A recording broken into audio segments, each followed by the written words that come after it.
और मैंने ये तो नहीं पढ़ा कि कलयुग में शनि है, पर मैंने ये जरूर पढ़ा है कि कलयुग में हनुमान जी महाराज प्रत्यक्ष रूप से विराजित हैं। ये 7 लोग हैं जिन्हें चिरजीवी कहा जाता है। हनुमान जी 7 लोग हैं, श्लोक में भूल गई। सप्तचर चिरजीवी हैं। अश्वत्थामा बलिर्व्यास हनुमांश्च विभीषण कृपः परशुरामश्च सप्तैता चिरजीविना। ये 7 लोग चिरजीवी हैं। अश्वत्थामा, बलि, व्यास जी, हनुमान जी महाराज, विभीषण, कृपाचार्य और परशुराम, ये चिरजीवी कहलाते हैं। तो मैंने ये कहीं नहीं पढ़ा कि शनिदेव चिरजीवी हैं या कलयुग में हैं। कलयुग में हनुमान जी हैं। तो कोई भी समस्या ग्रहों को लेकर आपको सताए तो बहुत सरल उपाय है। किसकी शरण में? बस उनकी शरण में पहुंच जाओ, सब वो अच्छा कर देंगे। मुझे तो सिर्फ इतना ही पता है, बाकी अब आपकी इच्छा है। जाना हो तो जाओ, ना जाना हो तो ना जाओ। मैंने तो सरल उपाय आपको बता दिया। तो ब्रह्मा जी ने राहु और केतु को नवग्रहों में स्थापित किया। आज भी राहु और केतु सूर्य ग्रहण और चंद्र ग्रहण के दिन सूर्य और चंद्रमा से अपनी उस बात का बदला लेते हैं। समुद्र मंथन पूर्ण हुआ, देवताओं ने अमृत पिया। राक्षस अमृत के योग्य नहीं थे, इसलिए अमृत से वंचित रखा गया उन्हें। देवासुर संग्राम प्रारंभ हुआ। देवासुर संग्राम में राक्षस पूरी तरह से समाप्त होने की स्थिति में है। 2-4 राक्षस बचे। तब ब्रह्मा जी ने आकर के देवासुर संग्राम को रोका। अब देवासुर संग्राम रोका गया। उस समय देवताओं के राजा, राक्षसों के राजा थे बलि, जो मृत्यु को प्राप्त हो गए थे। तब राजा बलि को जो 4-5-10 राक्षस बचे थे, उन राक्षसों ने बलि को उठाया, उठा करके गुरु शुक्राचार्य जी महाराज की शरण में ले जा करके डाल दिया। तब गुरु शुक्राचार्य जी महाराज ने राजा बलि को संजीवनी नाम की विद्या से जीवित किया। राजा बलि से विश्वजित नाम का एक यज्ञ कराया, जिस यज्ञ के करने पर सर्वजित नाम का एक रथ निकला, जिस रथ के घोड़े हरे रंग के थे। और उसी यज्ञ से जो दिव्य तरकस निकले, उन तरकसों से चाहे जितने बाण निकालो, बाण समाप्त नहीं होते थे। बिलोचन पुत्र बलि को बलि के दादाजी श्री प्रहलाद जी महाराज ने एक ऐसी माला दी थी जो माला कभी मुरझाती नहीं थी। बलि ने वो माला अपने गले में धारण की और अपने गुरुदेव के चरणों में दंडवत प्रणाम किया। संसार के जितने भी ब्राह्मण हैं, ब्राह्मणों की प्रदक्षिणा की और ब्राह्मणों को प्रणाम किया। क्योंकि ध्यान रखिएगा, वंदौ प्रथम महीसुर चरना, पृथ्वी के प्रत्यक्ष देवता है ब्राह्मण, इसलिए ब्राह्मणों की प्रदक्षिणा परिक्रमा की। और राजा बलि ने इंद्रपुरी में चढ़ाई कर दी। एक बार फिर सारे देवता मारे मारे फिरने लगे। और उस समय गुरु शुक्राचार्य जी ने इंद्र से कहा, यदि तुम अपनी संपत्ति को स्थिर करना चाह रहे हो, आई हुई को, खोई हुई को स्थिर करना है, स्वर्ग पे तुम ही शासन करना चाहते हो कि स्वर्ग हमेशा के लिए तुम्हारा हो, तो 100 अश्वमेध यज्ञ करो। तम विश्वजैनम शिष्यम भृगवा शिष्यवत्सला सतेन हयमेधाना अनुव्रतम मया जयन्। 100 अश्वमेध यज्ञ करो। ठीक है, 100 अश्वमेध यज्ञ हुए, तैयारियां शुरू हुई और 100 तो नहीं पर 99 यज्ञ पूरे हो गए। अब देवताओं की माता है अदिति, वो घबराने लगी और अपने पति कश्यप ऋषि से कहती हैं कि कुछ उपाय बताइए जिससे राक्षसों के यज्ञ पूरे ना हो और हमारे पुत्रों को राज्य वापस मिल जाए।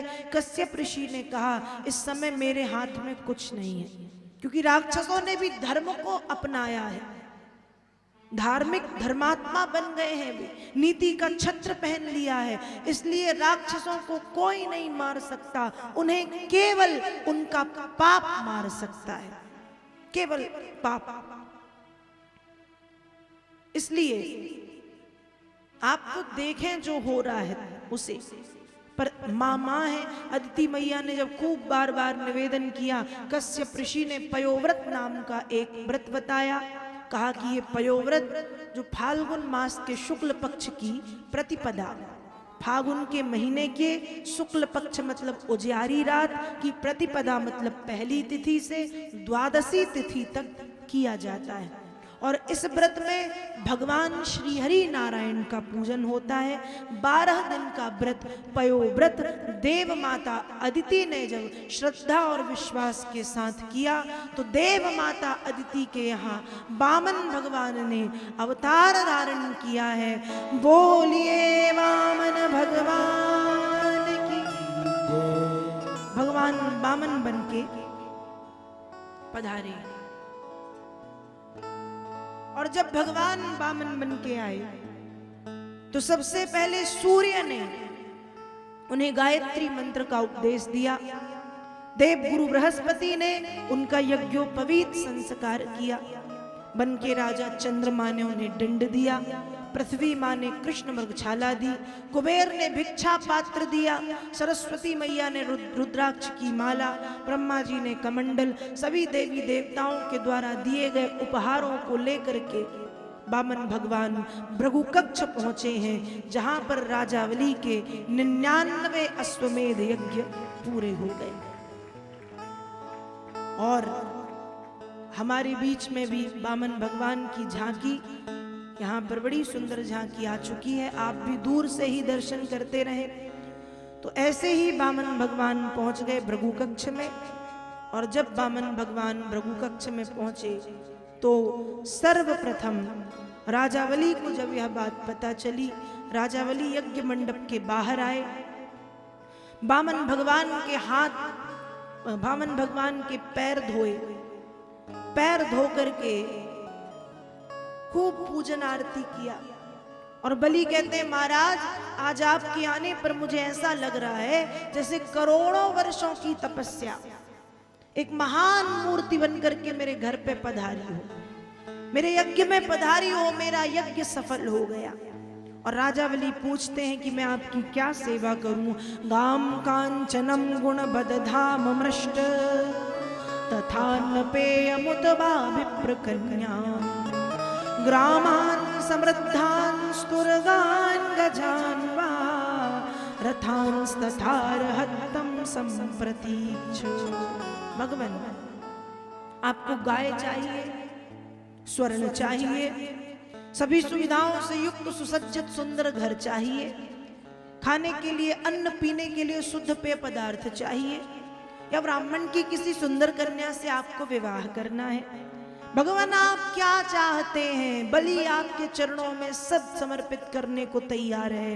वामन भगवान ने कहा, हे राजन, मैं जानता हूं कि आप अपने वंश का गौरव हैं और आपका वंश आपका गौरव है, लेकिन राजन आज जो मुझे चाहिए वो मांगने में मुझे बड़ी शर्म लग रही है, लज्जा आ रही है।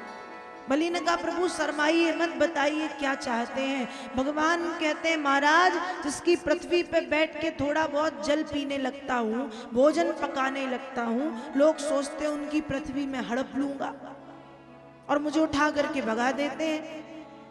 जिसकी पृथ्वी पे बैठ के भजन करने लगता हूँ, लोग सोचते हैं छीन लूंगा, उठा करके भगा देते हैं। इसलिए तस्मात् त्वत्तो महीमीषद व्रणेहं वरदर्शभा पदानि त्रीणि दैत्येन्द्र सम्मितानि पदा ममो।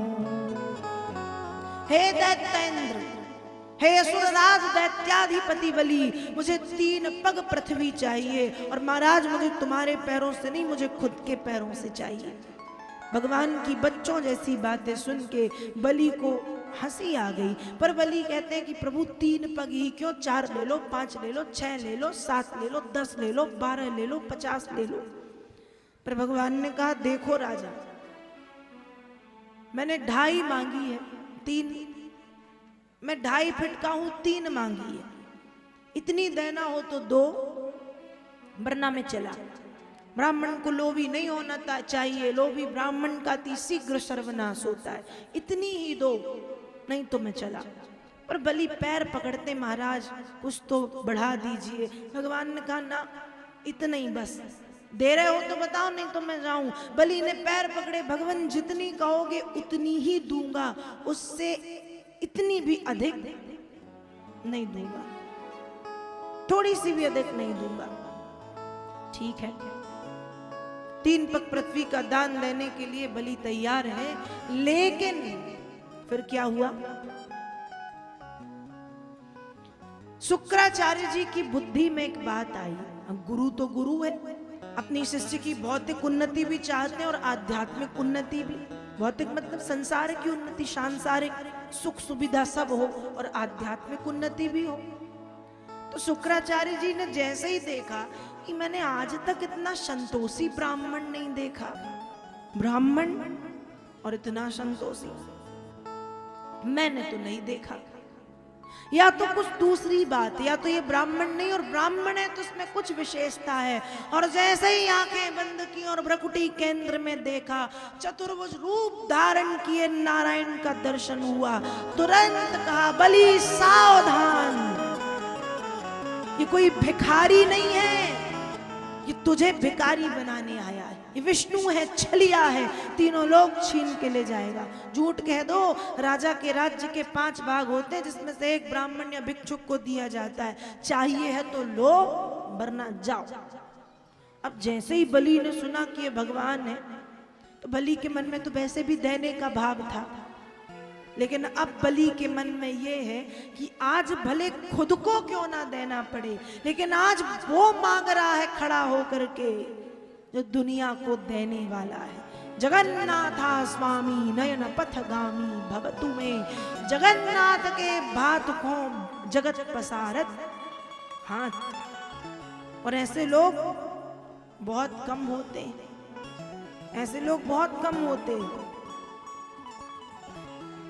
नहीं तो आज की तो स्थिति ऐसी है कि लोगों से कुछ दान पुण्य की बात कर दो तो वो दे नहीं पाते। आपके लिए नहीं कह रही हूं मैं, ये समाज की बता रही हूं, समाज में ऐसी विडंबना है। कहीं से मैंने कुछ थोड़ा सा पढ़ा था, बात बिल्कुल सही है, सुनो। धर्म गड़ा पाताल में, धर्म गड़ा पाताल में, कर्म की निकली खीस। धर्म गड़ा पाताल में, कर्म की निकली खीस। और कहने में अच्छा नहीं लगेगा पर कहना जरूरी है, रामकली के 500 पंडित जी के भी। सही बात है कि नहीं? कोई नाचने वाली आ जाए, उस पर लोग पैसे उड़ाते हैं, पर यदि पंडित जी सत्यनारायण की कथा करने बैठ जाएं तो उसमें भी 10 रुपए, 20 रुपए, 1 रुपए ये चढ़ाते हो। ब्राह्मण को देने से घटेगा नहीं, बढ़ना ही है। पर लोग गलत जगह पे देने में, आज की विडंबना ये है, आज हम लोगों के साथ भी ये होता है। क्या होता है? हम कथा करते हैं, कथा करते हैं तो दक्षिणा लेते हैं, और क्यों ना ले, हम ब्राह्मण हैं और लेना हमारा अधिकार है, इसलिए लेते हैं। और ये बात कहने में मुझे कोई शर्म नहीं, फिर भी कुछ लोग हैं, अरे आज तो कथा करते हैं, कथा को धंधा बना लिया। धंधा नहीं बनाया। यदि राष्ट्रपति भी देश के लिए कुछ काम करता है तो उसकी भी वेतन निर्धारित होती है। प्रधानमंत्री भी वेतन लेता है, बड़े से बड़ा कलेक्टर हो, प्रधानमंत्री हो, मुख्यमंत्री हो, विधायक हो, सांसद हो, सब वेतन लेते हैं। तो हम लोग तो धर्म का प्रचार कर रहे हैं, और धर्म का प्रचार करते हैं, 7 दिन घर से दूर रहते हैं। हम लोगों के साथ 15 से 20 लोगों की टीम होती है, 15 से 20 घरों का भरण पालन पोषण होता है। तो लोग इसे धंधा कहते हैं, कथा को धंधा बना लिया। और नाचने वाली आ जाए तो एक एक रात के 5-5 और 7-7 लाख रुपए देने में लोग कतराते नहीं नाचने वाली को। उससे प्रदूषण ही फैलना है, दूषितता फैलनी है समाज में।